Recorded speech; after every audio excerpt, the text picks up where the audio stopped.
నమస్తే, welcome to Raj news special drive news. Srikanth, Kaleshwaram దగ్గర మొదలైనటువంటి పంచాయతీ ఏకంగా ప్రభుత్వం అవసరమైతే ఒక మంత్రి పదవి ఇచ్చి చూడండి, 3 నెలల్లో నీళ్ళు ఎట్లెట్లా రావో చేసి చూపిస్తామని సవాళ్ళు ప్రతి సవాళ్లతో నడుస్తోంది.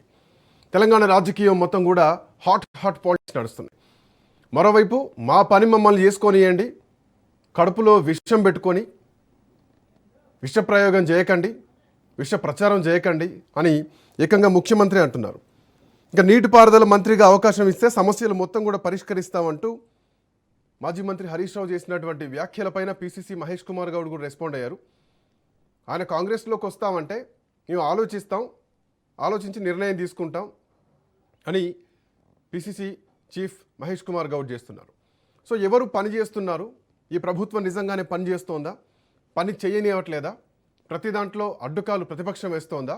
లేదంటే జరుగుతున్నటువంటి పరిపాలనా విధానాన్ని ఎత్తి చూపిస్తోందా? పరిపాలనా తప్పుల్ని ఎత్తి చూపిస్తోందా? 3 నెలలు మమ్మల్ని పని చేసుకొనియండి అని చెప్పేసి ఏకంగా ముఖ్యమంత్రి పనికి అడ్డుపడుతున్నారని చేసినటువంటి కామెంట్స్ని ప్రతిపక్షం ఎట్లా చూస్తుంది? మాట్లాడదాం. కాంగ్రెస్ పార్టీ నాయకులు మిట్టా నర్సయ్య గౌడ్ గారు, అట్లాగే గౌతమ్ ప్రసాద్ గారు బీఆర్ఎస్ పార్టీ నుంచి ఉన్నారు. గౌతమ్ ప్రసాద్ గారు,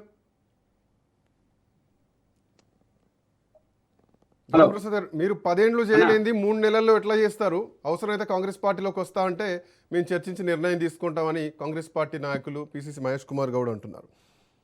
10 ఏళ్ళు చేయండి, ఈ 3 నెలల్లో ఎట్లా చేస్తారు? అది కుంగింది.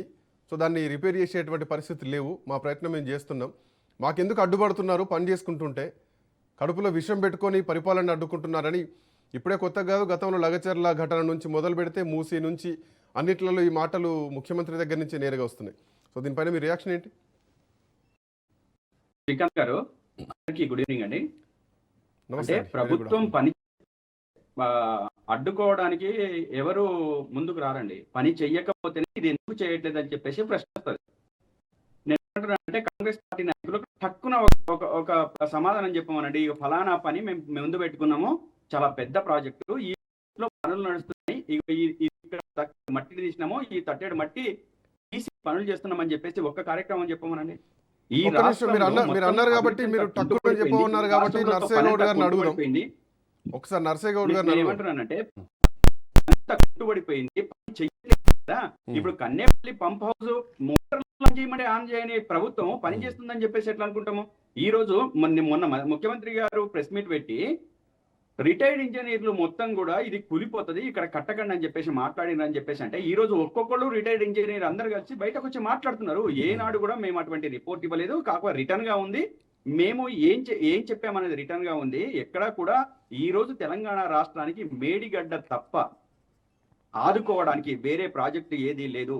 తెలంగాణను సస్యశ్యామలం చేయడానికి ఎటువంటి వేరే ప్రాజెక్టు లేదు అని చెప్పేసి ఘంటాపదంగా చెప్తున్న పరిస్థితి ఉంది. వాళ్ళు చెబుతున్నప్పటికీ కూడా ఏ రోజు కాంగ్రెస్ పార్టీ దాన్ని లెక్కలోకి తీసుకోకుండా మొత్తం కొన్ని లక్షల క్యూసెక్లు ప్రతిరోజు గోదావరిలో ప్రవహిస్తుంటే ఈ రోజు నీళ్లు లేవని చెప్పేసి మాట్లాడితే ఎంత అపహాస్యమో, ఎంత విడ్డూరంగా కనబడతా ఉంది. ఒకవేళ నిజంగా కూడా నీళ్లు లేకపోతే మరి పట్టి సమయంలో నీళ్లు వాళ్ళు ఎత్తిపోసుకుంటారు. నిన్ననే వాళ్ళు పంపులు ఆన్ చేశారు కదా, పోసుకుంటున్నారు కదా. నీళ్లు చెప్పేసి గారు ఎట్లా మాట్లాడతారు? ఒకవేళ నిజంగా నీళ్లు లేవని చెప్పేసి అంటే చూడండి, ఇప్పుడు కూడా మీరు గూగుల్ మ్యాప్ ఓపెన్ చేస్తే, లైవ్ ఓపెన్ చేస్తే ఎన్ని వేల క్యూసెక్లు వాళ్ళ ప్రవాహం ఉందో కళ్ళ ముందు హరీష్ రావు గారు తెలంగాణ భవన్లో జరిగిన మీటింగ్ లో ఆ రోజు ఆ క్షణానికి 90,000 క్యూసెక్ల నీళ్లు పోతున్నాయి. అంటే సుమారు 6 నుంచి 7 టీఎంసీల నీళ్లు కిందకు పోతున్నాయి, సముద్రంలో వృధా కలుస్తున్నాయి. అంటే కొంచెం మనం అడ్డం వేసుకున్నా గానీ కన్నేపల్లి పంప్ హౌస్లు మనం ప్లాన్ చేసుకుంటే, ఆన్ చేస్తే మనం తెలంగాణ రాష్ట్రానికి ఈ ఎల్నినో సమయంలో పూర్తిగా నీళ్లు ఇవ్వడానికి అవకాశం ఉందని చెప్పేసి నిపుణులు వాస్తవానికి నర్సయ్య గౌడ్ గారు కాళేశ్వరం ప్రాజెక్టు కట్టిందే ముందు చూపు కోసం, నీళ్లను ఒడిసిపట్టుకోవడం కోసం, రేపు పొద్దున ఇట్లాంటి కరువు వస్తే ఆదుకోవడం కోసం అని చెప్పేసి వాస్తవం ఒప్పుకోకపోయినా దాని గురించి మనం మాట్లాడాల్సిందే. బట్ మోటార్లు ఆపేటువంటి పరిస్థితిలో ఎందుకు లేరు? ప్రతిపక్షం సవాల్ విసిరితే ఆ సవాళ్ళను తీసుకునే పరిస్థితి లేదు. 30 నెలల పాలన పైన చర్చకు సిద్ధమని సవాల్ విసురుతున్నారు. రాష్ట్ర ప్రజలన్నీ గమనిస్తున్నారు. ముందుగా మీకు పేరెంట్స్ ఉన్న పెద్దలకు వివరించుకున్న నమస్కారం. వారు మాట్లాడినప్పుడు వారు ఏం మాట్లాడి విన్నాను, వాళ్ళు కూడా వినాలని కోరుకుంటున్నా. నేను ఏమంటున్నా ఇప్పుడు వారు చెప్పేది కన్నెపల్లి పంపులో నీళ్లు ఎత్తిపోయామని చెప్తున్నారు. ఇదే కదండి వాళ్ళు చెప్పేది. అవును. లేదు అంటే నన్ను 3 నెలలు నాకు లేకపోతే ఒక 10 రోజులు మా కేసీఆర్కి మేము మొత్తం అద్భుతం చేసి చెప్తామని చెప్తున్నారు. నేను సబ్జెక్టివ్కి కన్ఫైన్ అవుతా. నేను ఏమంటున్నంటే మేడిగడ్డ దగ్గర కన్నెపల్లి, ఆ కన్నపల్లి పంప్ హౌస్ నుండి నీళ్లు ఎత్తిపోయాలంటే బ్యారేజీ వాటి గేట్లు మూసేయాలిగా. ఇదైతే వాస్తవం కదా, మూసేయకుండా దాంట్లోనే తిప్పిపోయలేం కదా. మరి ఎన్డీఎస్ఏ రిపోర్ట్ ఏమో వీటిని తెరిచి అని మా హయాంలో కాదు, వాళ్ళు 2023 రిపోర్ట్లని వాళ్ళు చెప్పారు. అవి తెరిచి పెట్టండి, ఇవి ఇవి ఇవి అంటే కట్టలు బాగలేవు, కేవలం ఎందుకు నిలబడ్డాయి అంటే ఒకదానికొకటి నిలబడ్డాయి, కింది నుండి ఇసుక అంతా పోయింది. ఇప్పుడు మీరు గేట్లు వేస్తే మూడితో కలిసి వాటర్ ఒక్కసారి కూలిపోతే ఉన్నటువంటి భద్రాచలం 44 గ్రామాలు పోతాయి అని నేనో మీరో ఎవరో అనామకుడు చెప్పింది కాదు. ఈ దేశంలో ఉన్నటువంటి అత్యున్నతమైనటువంటి ఎన్డీఎస్ఏ వాళ్ళు రిపోర్ట్, ఫైనల్ రిపోర్ట్ కూడా ఇచ్చారు. మరి వీళ్ళు చెప్పిన వీళ్ళ అర్థం ఏంటంటే ఇక్కడ వీళ్ళ అన్ని తప్పులన్నీ బయటికి కనిపిస్తున్నాయి, కేసులలో ఇరుక్కున్నారు, ఏదో ఒకటి డైవర్ట్ ప్రజలకు అంటే పూర్తిగా లోతైన అవగాహన ఉండకపోవచ్చు అన్న అంశాన్ని పట్టుకొని బొగ్గు కానీ ఇది కానీ వీళ్ళు ఇలాంటి మాటలు మాట్లాడతారు. ఇప్పుడు పోస్తే గేట్లే లేపి పెట్టమన్నది, మూడు బ్యారేజీల గేట్లు లేపి పెట్టమని చెప్పింది. అంటే వచ్చినట్టు నీళ్లు వెళ్ళిపోవాలి, అవన్నీ ఆపితే కూలిపోతుందని కదా ఎన్టీఎస్సీ చెప్పింది.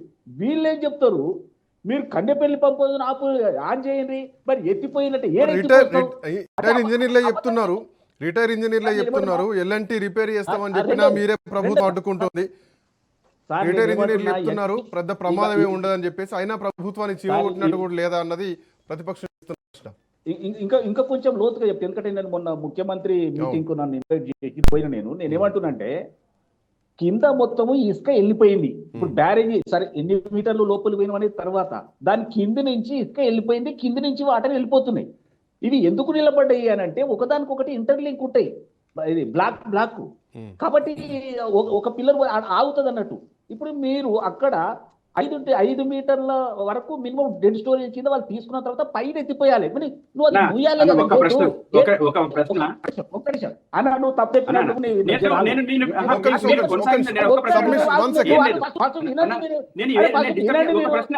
మీరు వినండి. నర్సేగౌడ్ గారు ఒక్క నిమిషం, ఆయన ప్రశ్న విందాం. ఆయన క్వశ్చన్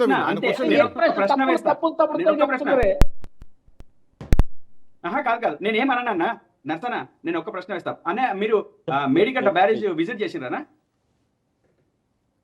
మేడిగడ్డ బ్యారేజ్ విజిట్ చేసిండ్రా? నేను విజిట్ చేయలే కానీ స్టడీ చేసిన నేను చెప్పాను. నేను దాన్ని స్టడీ చేసిన ప్లస్ నేను కూడా ఇన్వైటీని ముఖ్యమంత్రి గారి మీటింగ్ కు నేను కూడా ఇన్వైటీని. నేను ఏమంటున్నా, వాళ్ళు క్లియర్ కట్ గా ఎవ్రీథింగ్ ఆన్ పిక్చర్ వాళ్ళు చెప్పారు, ఇంచు చెప్పారు. వారు అక్కడ ఇంకొకటి ఏంటంటే, ఇప్పుడు మన ఆర్మీ నుంచి వచ్చినటువంటి ఆయన నెంబర్ కూడా ఉంది, కావాలంటే మీకే ఇస్తా శ్రీకాంత్ గారు, మీరు మాట్లాడి దాని పరిస్థితి ఎట్లుందో. నేను ఏమంటున్నంటే వీళ్ళు కేవలం డైవర్షన్ పాలిటిక్స్ కొరకు మాత్రమే ఈ పని చేస్తున్నారు. 3 నెలల 6 నెలల చేస్తే వీళ్ళు ఏమంటారంటే, నేను ఆ 2 పిల్లర్లు పోయినాయి, ఆ 2 పిల్లర్లు కడతా అంటే ఎంత తెలివి తక్కువతనమండి. ఇవాళ వాళ్ళ కవిత ఒక ఆమె అంటుంది, అరే పక్కెంబటి గోడలు కట్టి అని లేస్తే అల్లకి పోతాయని ఆమె అంటుంది. మీ ఇష్టం ఉన్నట్టు కడితేనే కదా ఈ పని జరిగింది.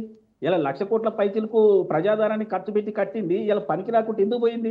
మీరు ఉచితంగా ఈ నిర్మాణ లోపాలు కానీ లేకపోతే మెయింటెనెన్స్ లోపాలు కానీ ఈ లోపలికి ఎక్కువ లోతు తీయకుండా చేసిన పనులే కదా. రెండో విషయం వాళ్ళు ఏం చెప్తున్నారంటే, రిటైర్డ్ ఇంజనీర్లు మాకు అట్లా చెప్పలేదని చెప్తున్నారు. నేను ఇంకొకటి ఏంటంటే, హరీష్ రావు గారు పవర్ పాయింట్ ప్రజెంటేషన్ ఇచ్చింది, నేను కొద్దిసేపు చూశాను. వారు దాంట్లో చెప్పిన విషయం ఏంటంటే, నేను విన్న విషయం ఏంటంటే, రిటైర్డ్ ఇంజనీర్లు చెప్పింది ఏంటంటే ఫీజిబిలిటీ ఉన్నది కానీ తీసుకుపోవడానికి కోల్ మైన్స్ అడ్డం వస్తున్నాయి వద్దు అని చెప్పింది. కానీ వారి ప్రజెంటేషన్ మీరు కావాలంటే రివైండ్ చేసుకోండి. నేను ఏమంటున్నంటే, అక్కడ ఫీజిబిలిటీ అంటే ఏంటండి, కట్టడము దాంట్లో నుంచి వాటర్ డైవర్ట్ చేసి పొలాలకు అందించడమే కదా. దానికి కోల్ మైన్స్ అడ్డం వస్తున్నాయి, ఇది కరెక్ట్ లేదు అని వాళ్ళు చెప్పిరని హరీష్ రావు గారు ప్రజెంటేషన్ లో చెప్పిండ్రు. నేను ఏమంటున్నంటే ఒకటే క్లియర్, ప్రభుత్వానికి భేషజాలు లేవు. వాళ్ళు ఎన్డీఎస్ఏ రిపోర్ట్ లో ఏదైతే ఇచ్చిండ్రో, ఏమైతే చెప్పినో ఇన్స్ట్రక్షన్స్, దాని ప్రకారం 100% మేము దాన్ని రిపేర్ చేస్తాం, వాడుతాం ప్రజల కొరకు. ఎందుకంటే వాళ్ళ ప్రజల డబ్బు వేస్ట్ చేయదలుచుకోలే. కానీ వీళ్ళు ఉన్నట్టు ఇప్పుడు ఎన్డీఎస్ఏకు ఉన్నటువంటి ఎక్స్పర్టైజ్ అంటే ఇది రిపేర్ చేయలేనటువంటి పరిస్థితి కాదు. రిపేర్ చేయడానికి ఎల్ఎన్టీ కూడా సిద్ధంగానే ఉంది. ఇది ప్రభుత్వం దీన్ని రిసీవ్ చేసుకుంటుందా లేదా అన్నది ఒక చర్చ. మోరోవర్ ఇప్పటికి 30 నెలలు అయిపోయింది. కాళేశ్వరం ప్రాజెక్ట్ సంబంధించి ఈ మధ్య కాలంలో రిపేర్ చేస్తున్నాం అంటున్నారు. అంతకుముందు అసలు ఇది పనికే రాదు, దీన్ని గోల కొడతాం, అవసరమైతే 9 ఏళ్ళ దగ్గర కడతాం అని చెప్పి ఈ ప్రపోజల్ కూడా పెట్టారు. అసలు ఈ ప్రాజెక్టును పరిగణలోకి తీసుకొస్తారా? దాని రిపేర్లు ఏమైనా అవుతాయా, లేదంటే ఎన్నికల వరకు ఇదే చర్చ నడుస్తూ ఉంటుందా? శ్రీకాంత్ గారు, నేనేమంటున్నా, దీన్ని ఇప్పుడు వాళ్ళు తప్పులు చేసిరని మొత్తం ఎన్డీఎస్ఏ రిపోర్టు ప్రకారం ఏదైతే కుంగిపోయిన పిల్లర్లను ఎన్డీఎస్ఏ రిపోర్ట్ లో ఇమ్మీడియట్ రిపేర్ చేయాలని కూడా ఉన్నది.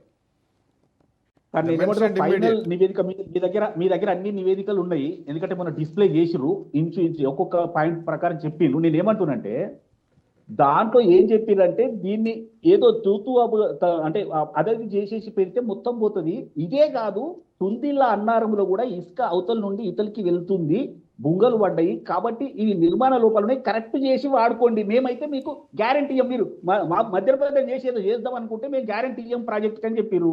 కాబట్టి నేను ఒకటే అంటుంది ఏంటంటే, ఈయనకు 3 నెలలు ఇచ్చినా, కేసీఆర్ కు 10 రోజులు ఇచ్చినా, ఎవరికి ఏమి ఇచ్చినా ఎవరు చేసేది ఏం లేదు. అత్యున్నత బాడీ ఏ ఇన్స్ట్రక్షన్స్ చెప్పిందో దాని ప్రకారం చేస్తే అది 10 కాలాల పాటు ఉండాలని మేము కోరుకుంటున్నాం. కేసీఆర్ గారికి ఏంది, రేవంత్ రెడ్డి గారికి ఏంది, ఇంకొక ఆయన కట్టింది కదా. నరసేగౌడ్ గారు, ప్రతిపక్షం అన్నిటికీ అడ్డొస్తుందా? కాళేశ్వరం రిపేర్ చేయడానికి ప్రతిపక్షం అడ్డొస్తుందా? నీళ్లు ఇవ్వడానికి ప్రతిపక్షం అడ్డొస్తుందా? మహిళలకు ఇచ్చేటువంటి సంక్షేమ పథకాలు ఇవ్వడానికి ప్రతిపక్షం అడ్డొస్తుందా? వాళ్ళకి మీరు ఇస్తానటువంటి 6 గ్యారెంటీలు ఇవ్వడానికి ప్రతిపక్షం అడ్డొస్తుందా? ఎక్కడ ప్రతిపక్షం అడ్డొస్తుంది మీకు? సార్ నేను ఏమంటున్నా, ఇప్పుడు ఈ హరీష్ రావు గారు కానీ, కేటీఆర్ గారు కానీ వీళ్ళంతా మాట్లాడేది ఏంటంటే, ప్రజలలో వాళ్ళు ఏదో రైట్ చేసినట్టు, మేము ఏదో తప్పు చేసినట్టు కలర్ చేయడానికి ప్రయత్నం చేస్తున్నారు.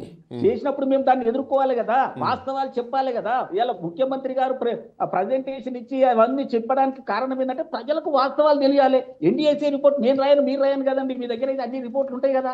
కాబట్టి నేను ఏమంటానంటే, ఈ తూతు మంత్రంగా చేసి దాన్ని ఏదైనా స్టార్ట్ చేస్తే పోతుంది అనుకోండి, పోతే అప్పుడు వీళ్ళు ఏమంటారు తెలుసా, మేము కట్టిన ప్రాజెక్టును వీళ్ళు తెలియక ఏదో చేసి ఎన్డీఎస్ఏ చెప్పినా వినకుండా వాళ్ళు ఏదో స్టార్ట్ చేసి మొత్తం పోయింది, గ్రామాలు మునిగిపోయినాయని అప్పుడు ఈ ఉన్నది మొత్తం మా మీదకి రుద్దుదామన్న ఒక దాంతో మమ్మల్ని రెచ్చగొడతా ఉన్నాడు. కానీ నేను ఒకటే అంటున్నా, దాన్ని ఎన్డీఎస్ఏ రిపోర్ట్ ప్రకారం ఖచ్చితంగా ఓపెన్ చేస్తాం, ప్రజలకు ఉపయోగిస్తాం, డౌట్ లేదు. కానీ వీళ్ళు చెప్పేది తప్పని మాత్రమే నేను చెప్తున్నా. హరీష్ రావు గారు చెప్పేదైనా తప్పే, కేటీఆర్ చెప్పేది, కవిత చెప్పేదైతే ఇంకా అన్యాయం ఏంటంటే పక్కన పెట్టాట గోడ కట్టుకొని పోవాలన్నట, ఆ గోడ కట్టుకొని పోయి వాళ్ళు వదిలితేనట వెళ్ళిపోతాయట వాటర్.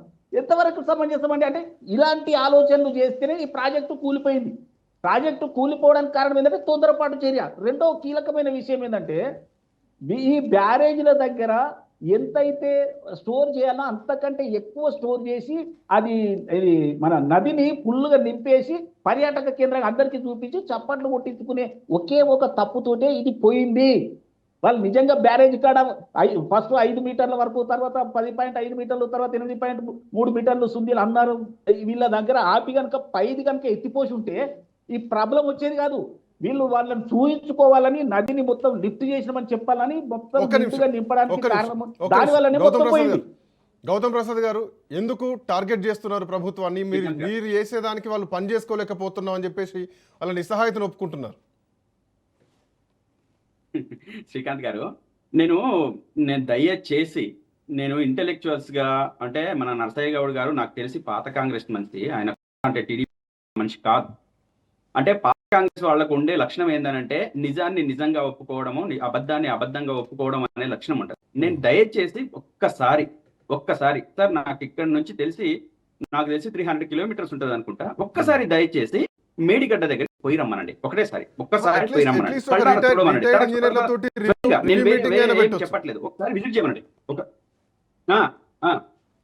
అదే చెప్తున్నా, అదే వస్తున్నాను. నేను ఏమంటున్నానంటే, ఈ రిటైర్ ఇంజనీర్స్ ఏవైతే ఉన్నారో వాళ్ళు ఇప్పటికీ బతికే ఉన్నారు సార్, వాళ్ళు బతికే ఉన్నారు. ఈ బతికే ఉన్న వాళ్ళకి ఒక్కసారి నరసయ్య గారిని కలవమని చెప్పండి. నేను అబద్ధం చెప్తున్నా కావుతున్నాను, నేను ఒక పార్టీని సేవ్ చేసుకోవడానికి నేను అబద్ధం చెప్తున్నాను అనుకోండి కాసేపు. మీరు రిటైర్ ఇంజనీర్ దానికి కలవండి. ఈ రోజు కాళేశ్వరం దగ్గర కట్టిన ప్రాజెక్టు విషయం ఏమైతే ఉందో నర్తన, అక్కడ ఒక్క గ్రామం మునిగిపోవడానికి అవకాశం లేదు అని చెప్పేసి రిటైర్డ్ ఇంజనీర్స్ చెప్తున్నారే. వినండి దయచేసి. ఇది నీ ప్రయోజనము నా ప్రయోజనం కాదన్నా, ఇది తెలంగాణ రాష్ట్ర ప్రయోజనాల అవును, కోసం అన్నా. ఒకటి గౌతమ్ ప్రసాద్ గారు, ఒకే ఒక్క పిల్లరు నిన్న 1.5 మీటర్స్ అన్న ఒక్క నిమిషం అన్న శ్రీకాంత్ 1.5 మీటర్స్ కుంగిపోయిందని చెప్పేసి మాట్లాడింది కదా. నేను స్వయంగా పోయినా, నేను విజిట్ చేసినా, నా దగ్గర వీడియోలు ఉన్నాయన్నా. నిన్న పోయినాం మేము అన్న కన్నెపల్లి పంప్ హౌస్, కేటీఆర్ గారితో కాదు, అంతకు ముందు 6 నెలల ముందు పోయినా నేను. అదే విధంగా నిన్న కేటీఆర్ గారితో పోయినా. నేను నా కళ్ళ చూసినా, అబద్ధం చెప్పట్లేదు. ఒకటి. రెండోది, ఒకవేళ నిన్న దామోదర్ రెడ్డి గారి ఇంటర్వ్యూ చూసినా నేను. ఏది ఈ రిటైర్డ్ ఇంజనీరింగ్ కమిటీల సభ్యుడు దామోదర్ రెడ్డి గారి ఇంటర్వ్యూ చూసిన. ఇంటర్వ్యూలో తను ఏం చెప్తున్నాడంటే, ఎట్టి పరిస్థితులలో 80 పిల్లర్లలో 100 పిల్లర్లలో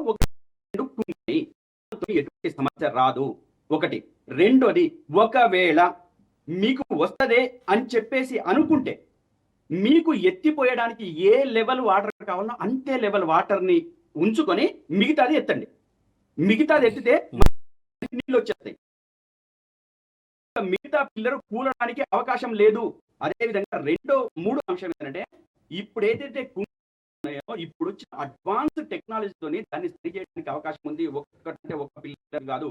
ఆ రోజు కూడా ఎందుకు వచ్చిన సమస్య అంటే, 500 సంవత్సరాల చరిత్రలో 500 సంవత్సరాలకి ఒకసారి అటువంటి ఫ్లడ్ వస్తుంది. 30 లక్షల క్యూసెక్ల ఫ్లడ్ వచ్చింది కాబట్టి ఆ 2 పిల్లర్లు అయినాయి. ఆ తర్వాత కూడా అంత పెద్ద ఎత్తున దాదాపు 20 వచ్చినప్పుడు, అంత పెద్ద వరదలు వచ్చినప్పుడు కూడా ఈ 10 ఏళ్ల కాలంలో ఎప్పుడు కూడా మేడిగడ్డకి ఇంకో పిల్లర్ సమస్య రాలేదు. కాబట్టి మీరు ఈజీగా బ్యారేజ్ ని ఉపయోగించుకోవచ్చు అని చెప్పేసి చెప్పిండు. రెండోది నేను అడుగుతున్నాను, దేవాదుల దగ్గర ఉన్న ప్రాజెక్టు దగ్గర నీళ్లు ఇప్పుడు ఉన్నాయి. అక్కడ ఎటువంటి గానీ ఇంకోటి గానీ లేవు. అక్కడ ఎందుకు మీరు ఎత్తిపోయట్లేదు? ఈ రోజు వర్షం ఉంది. ఇప్పుడు లైవ్ గా చూడండి. ఇప్పుడు గోదావరిలో ప్రవహిస్తున్న నీరు కావచ్చు, దేవాదుల దగ్గర నీళ్లు ప్రవహిస్తున్నది కానీ మీకు లైవ్. ఇది నర్సయ్య గారి ప్రయోజనం కాదు. మీరు లైవ్ గా చూడండి. ఇప్పుడు 2000 చిల్లర క్యూసెక్లని ఎత్తిపోయడానికి దేవాదుల దగ్గర అవకాశం ఉంది. అక్కడ ఎటువంటి పిల్లర్ కూడలేదు కదా, మరి ఎందుకు నీళ్లు ఎత్తిపోయట్లేదు? అక్కడ 3 ప్రాజెక్టులు ఉన్నాయి. 3 ప్రాజెక్టులలో ఒక దగ్గర ఒక పంపు ఆన్ చేసారు, ఇంకో దగ్గర ఇంకో పంపు ఆన్ చేశారు. 6 పంపులు ఉన్న దగ్గరనేమో 4 పంపులు ఉన్న దగ్గర ఒకటి, ఇంకో 4 దగ్గర ఉన్న దగ్గర ఒకటి, 6 పంపులు ఉన్న దగ్గర 2 పంపులు ఆన్ చేసారు.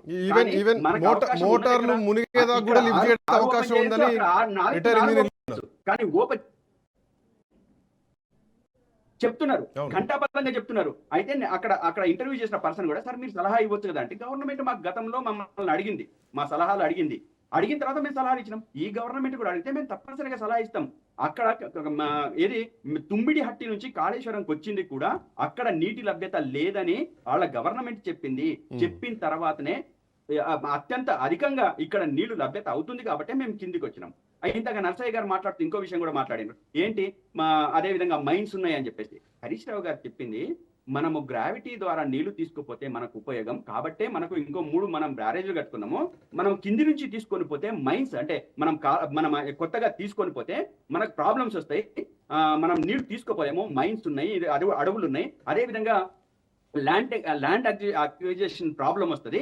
ఇదంతా ప్రజలకు, రైతులకు, అదే విధంగా మన మైన్స్ కు ముఖ్యంగా నష్టం వస్తుంది. కాబట్టి ఇది వద్దు, ఈ రకంగా చేసుకోండి అని చెప్పేసి అన్న తర్వాతనే ఆ చర్చలలో సివిల్ ఇంజనీర్స్, రిటైర్డ్ ఇంజనీర్స్ అంటే వర్కింగ్ లో ఉన్న ఇంజనీర్స్, రిటైర్డ్ ఇంజనీర్స్ మాట్లాడుకొని కేసీఆర్ గారి దగ్గర ప్రతిపాదన పెడితే, ఆ ప్రతిపాదన పెట్టినప్పుడు కేసీఆర్ గారు ఓకే అని చెప్పేసి గ్రావిటీ ద్వారా కట్టుకొని, అదే విధంగా ఇంకా 3 బ్యారేజ్లు మనం కట్టుకున్నాం. అవి మొదట్లో ప్రాజెక్ట్ లో ప్లాన్స్ లేవు, ఓన్లీ ఒక కాళేశ్వరమే ఉంది.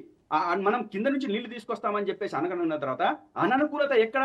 మనం కింది నుంచి నీళ్లు పైపులు వేసి తీసుకుంటే ల్యాండ్ అక్విజిషన్, అదేవిధంగా మైన్స్ ఇవన్నీ దెబ్బతింటాయి, కోల్ మైన్స్ దెబ్బతింటాయి అని చెప్పేసి వచ్చినప్పుడు అప్పుడు మరి ప్రత్యామ్నాయంగా ఏం చేద్దామని చెప్పేసి అంటే గ్రావిటీ ద్వారానే తీసుకుపోవచ్చు. అదేవిధంగా మనం అదనంగా ఇంకో 2 బ్యారేజ్లు కట్టుకోవాలనుకుంటేనే అన్నారం సుందిల్లా అనే ప్రతిపాదనలు వచ్చినాయని చెప్పేసి చాలా క్లియర్ గా చేసినారు. అది క్లియర్ చేసిన తర్వాత ఆ ప్రతిపాదనని కేసీఆర్ గారి దగ్గరికి వచ్చిన తర్వాత కేసీఆర్ గారు సరే మంచిది అని చెప్పేసి దాన్ని ఓకే చేసి మిగతా ప్రాజెక్టు కట్టడం జరిగింది. ఇది వ్యక్తిగత, ఈ రోజు మీ ప్రభుత్వం ఉంటది, మా ప్రభుత్వం కూడా లేదు. ఇప్పుడు మా ప్రభుత్వం మేము 10 ఏళ్ళు చేసినాం, మీ ప్రభుత్వం కూడా శాశ్వతం కాదు.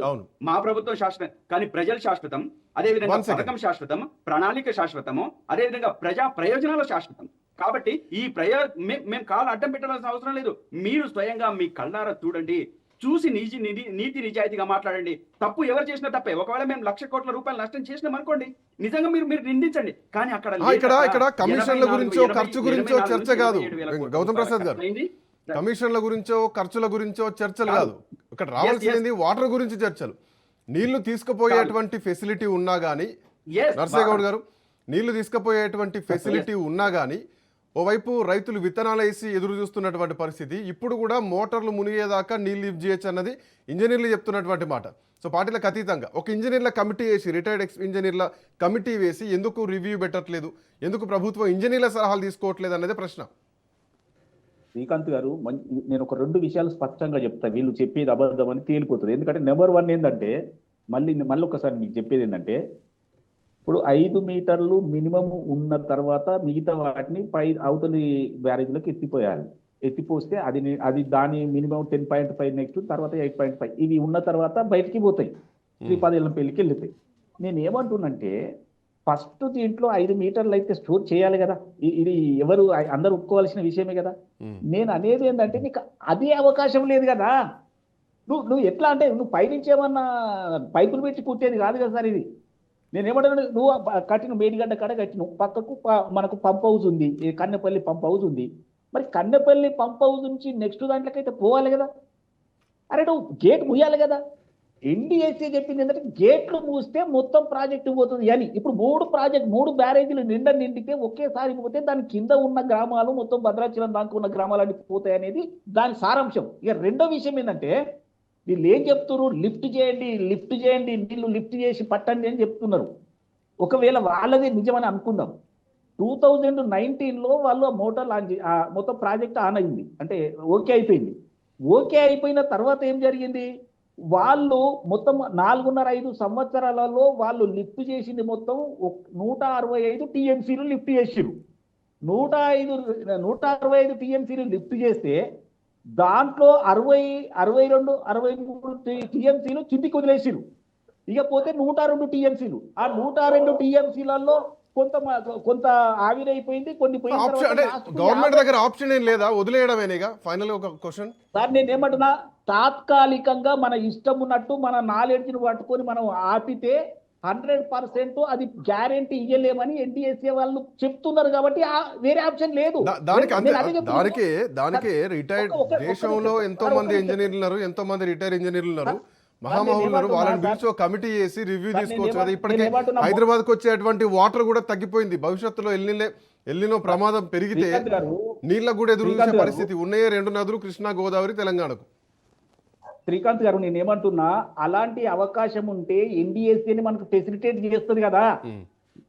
నేనేమంటున్నా, నా దగ్గర ఇమీడియట్ రిపేర్ చేయమని చెప్పింది నర్సయ్య గౌడ్ గారు. ఎన్డీఎస్ఏ ఇమీడియట్ రిపేర్ చేయమని చెప్పింది. సార్, కీలకమైన విషయం ఇంకొకటి చెప్పేది అంటే, వీళ్ళు 5 సంవత్సరాలలో 55 టీఎంసీలు మాత్రమే ఉపయోగించారు. సంవత్సరానికి 11 టీఎంసీలు. అంటే 11 టీఎంసీలు అంటే ఎంత అంటే, 1,10,10,000 ఎకరాలకు మాత్రమే నీళ్ళు అందించింది ఆ ప్రాజెక్టు ప్రతి సంవత్సరం. వీళ్ళు చెప్తున్నారు, ఇప్పుడు పోయినసారి నుండి చుక్క తీసుకోకపోయినా 151 మెట్రిక్ టన్ లక్షల మెట్రిక్ టన్నుల ప్యాడీ వచ్చింది, 2 పంటలు కలిపి. అంటే అది ఇప్పుడు ఆ పరిస్థితి కూడా ఎదురయ్యేలా కనిపిస్తలేదు. ఇవాటి ప్రస్తుత పరిస్థితి కూడా పోయినసారి కంటే ఇప్పుడు ఈ జూలై 9వ తారీఖు నాటికి లెక్కలు ఏంటంటే, పోయినసారి జూలై 9వ తారీఖు నాటి కంటే ఇప్పటి ఇరిగేషన్ ఎక్కువ ఉంది అని. అంటే నాట్లు ఎక్కువ వేసారు, ఒక బక్కలు తక్కువైనాయి కానీ నాట్లు కానీ అయితే 34 లక్షల పైసలు వేసారు. వీళ్ళు చెప్పేది అబద్ధం. గౌతమ్ ప్రసాద్ గారు కన్క్లూడ్. శ్రీకాంత్ గారు, ఇప్పుడు నేను నర్సన్న చెప్పిన మాట దగ్గరికే వస్తాను. నేను కొత్తగా మాట్లాడను. కన్నేపల్లి పంప్ హౌస్ దగ్గర ఏదైతే నీళ్లు ఉన్నాయో ఆ నీళ్లు ఉన్నాయే సరిపోనినప్పుడు కన్నేపల్లి పంప్ హౌస్ ఎట్లా ఆన్ చేస్తామని చెప్పేసి మాట్లాడుతున్నారు. నేనేమంటున్నానంటే, ఇప్పుడు ప్రజెంట్ రైట్ నౌ దాని కెపాసిటీ ఏంటంటే 95 మీటర్స్ దగ్గర మనం కన్నేపల్లి పంప్ హౌస్ ఆన్ చేయొచ్చు. 95 కాదు, ఈ రోజు 105 మీటర్స్ వాటర్ ఉన్నాయి అక్కడ కన్నేపల్లి పంప్ హౌస్ దగ్గర. ఇది నేను చెప్తున్నాను కదా, లైవ్ లో మీరు కొట్టి చూడండి. ఇప్పుడు నేను చెప్తున్న మాటనే మీరు నమ్మకండి, అదే విధంగా నర్సయ్య గారు చెప్తున్న మాటని నమ్మకండి. మీరు లైవ్ లో కొట్టి చేస్తే ఇప్పుడు ప్రెసెంట్ ప్రవాహం ఏంటో తెలిసిపోతుంది. లైవ్ లొకేషన్ గూగుల్లో కొట్టి తెలిసిపోతుంది.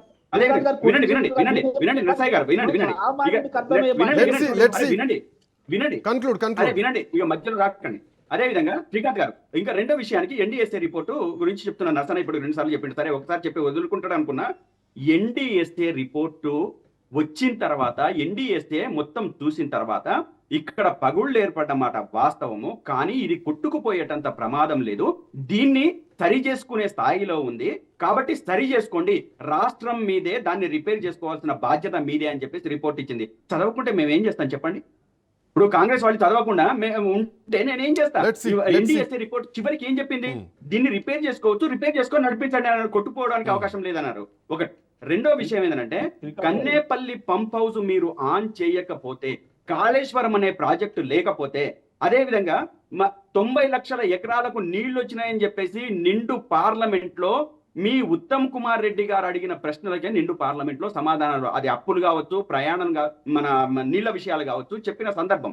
రెండో విషయము, నేను డేట్ తో సహా చెప్తున్న శ్రీకాంత్ గారు, 29వ తేదీ జనవరి నెల 2026 నాడు పార్లమెంట్ లో ఒక సభ్యుడు కాళేశ్వరం ద్వారా ఎన్ని లక్షల ఎకరాలు సాగులోకి వచ్చినాయో చెప్పండి అని చెప్పేసి అంటే, కేంద్ర ప్రభుత్వం లిఖిత పూర్వకంగా 90 లక్షల ఎకరాలకు నీళ్లు సాగులోకి వచ్చినాయి, నీళ్లు అందించింది ఎకరాలకు అని చెప్పింది.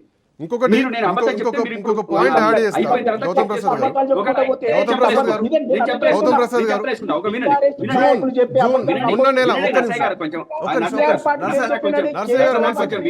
నర్సయ్య గారు ఇప్పుడు అడ్డం రావద్దన్నావు, నేను రాలేదు. నువ్వు మాట్లాడేటప్పుడు నేను అడ్డం రాలేదు. నేను అబద్ధాలు, ఏం అబద్ధాలు? నువ్వు అబద్ధాలు చెప్తున్నావు, నువ్వు ప్రతి అబద్ధం చెప్తున్నావు. అయితే నేను ఏమన్నా, నువ్వు ప్రతి అబద్ధం చెప్తున్నావు. ప్రజలకు తెలుస్తుంది, నిజమేందో ప్రజలకు తెలుసు, నిజమేందో రైతులకు తెలుసు, నిజమేందో ఇంజనీర్లకు తెలుసు, ఇంజనీర్ల కమిటీ వేసి పెట్టాలా? ఇంకొక పాయింట్ గౌతమ్ ప్రసాద్ గారు జూన్ 26, 2026 జూన్ నాటికి తెలంగాణలో ఖరీఫ్ లో వెనకబడింది, ఇది వాస్తవం. పోయినసారి 39 లక్షల ఎకరాల సాగు అయితే ఈసారి 33 లక్షల ఎకరాలు మాత్రమే సాగు జరిగింది. ఆల్మోస్ట్ 15 to 48 తగ్గిదల, అంత పర్సంటేజ్ తగ్గిపోయింది ఖరీఫ్ సీజన్లో వచ్చినటువంటి పంట. సో ఇది ఎల్నినో ప్రమాదం ఇప్పటికే వెంటాడుతోంది. రానున్నటువంటి కాలంలో నీళ్లు దొరికితే హైదరాబాద్కి ఇప్పటికీ వాటర్ కంటెంట్ తగ్గింది, వాటర్ ఫ్లో కూడా తగ్గిపోయింది హైదరాబాద్కు.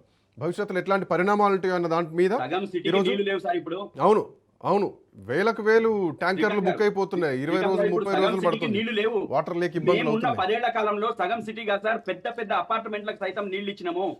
ఎట్లిచ్చినాము? ఎనీవే బట్ ఈ కరువు నుంచి మల్లన్న సాగర్ దాకా నీళ్లు తీసుకొచ్చి నీళ్లు ఎత్తిపోసి తీసుకొచ్చి, ఈ కరువు నుంచి ప్రభుత్వం ఏం ఆలోచిస్తుంది? కాళేశ్వరం ప్రాజెక్ట్ సంబంధించి ఏం నిర్ణయం తీసుకుంటుంది? కన్నెపల్లి పంప్ హౌస్ నుంచి వాటర్ లిఫ్ట్ చేసేటువంటి పరిస్థితి ఉందా? ప్రతిపక్షం చేస్తున్న ఆరోపణ, మాకు అప్పచెప్పి చూడు నీళ్ళు ఎట్లా రావు మేము చేసి చూపిస్తాం. సో ఒక పొలిటికల్ టర్న్ తీసుకుంటుంది తప్ప మరి ప్రజల పరిస్థితి ఏందన్న దానికి ప్రభుత్వం నుంచి ఎట్లాంటి స్పందన వస్తుందో చూడాలి దీని మీద, ఈ విషయం పైన. థ్యాంక్ యూ గౌతమ్ ప్రసాద్ గారు, థ్యాంక్ యూ నర్సయ్య గౌడ్ గారు. That's all for now. Next updates continue అయితే కీప్ వాచింగ్ రాజ్ న్యూస్.